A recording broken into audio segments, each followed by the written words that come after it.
కూర్మనాథ్ పాల్గొన్నారు. నెల్లూరు టౌన్ హాల్లో study plus 2022 పేరుతో వ్యక్తిత్వ వికాస పరీక్ష నైపుణ్యాల శిక్షణ సదస్సు జరిగింది. ఈ సదస్సుకు ముఖ్య అతిథిగా జాయింట్ కలెక్టర్ రోణంకి కూర్మనాథ్ పాల్గొన్నారు.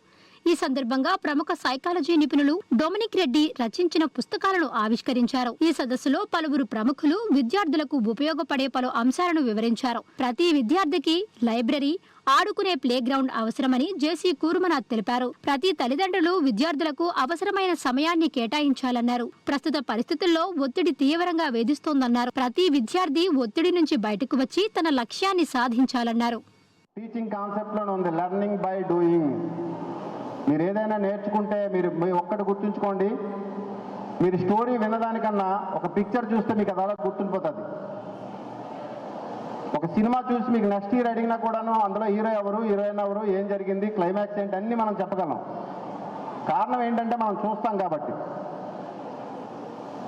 లెర్నింగ్ బై డూయింగ్ ద్వారా మనకు అన్నీ వస్తాయి. అంటే ఏంటి, ఏం ఉండాలా, ల్యాబొరేటరీ ఉండాలా, కొన్ని డౌట్స్ వస్తాయి, టీచర్స్ మనకి క్లారిఫై చేస్తారు. అండ్ పుస్తకం తీసి దాన్ని మళ్ళీ మనం ఆ టాపిక్ తీసి చదువుకోవాలి, దానికి లైబ్రరీ ఉండాలా.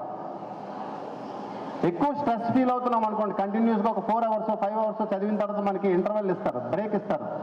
ఆ బ్రేక్లో మనం ఒక ½ an hour ఆడుకోవడానికి ప్లే ఫీల్డ్ ఉండాలి. ఈ మూడు ఈరోజు మనం చూస్తున్న స్కూల్స్లో లేవు. More than 80% of the students చదువుతున్న స్కూల్స్లో ఎక్కడ కూడా ఇవి లేవు. దానివల్ల ఈరోజు ఈ స్ట్రెస్ కానీ స్ట్రెయిన్ కానీ లేదు, అంటే ఫ్రీడమ్ లేదు అని చెప్పేసి ఒక విద్యార్థి ఈరోజు చెప్పాడు ఇక్కడికి వచ్చి. ప్రతి స్టూడెంట్ని ఒక 1 hour 1.5 hour అతన్ని వదిలేయండి ఖాళీగా. అతను ఏం చేస్తున్నాడో అబ్జర్వ్ చేయండి, దానికి తగ్గట్టుగా మనం నడుచుకుందాం. పేరెంట్స్ మారాలండి, పేరెంట్స్ మారకపోతే అవ్వదు. ఉండదండి, కాలేజీలో ఏమీ ఉండదు.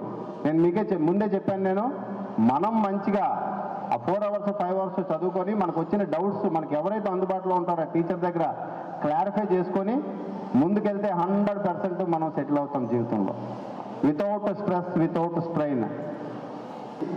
పేరెంట్స్ మీ పిల్లలకి ఆ విలువైన సమయాన్ని కేటాయించండి.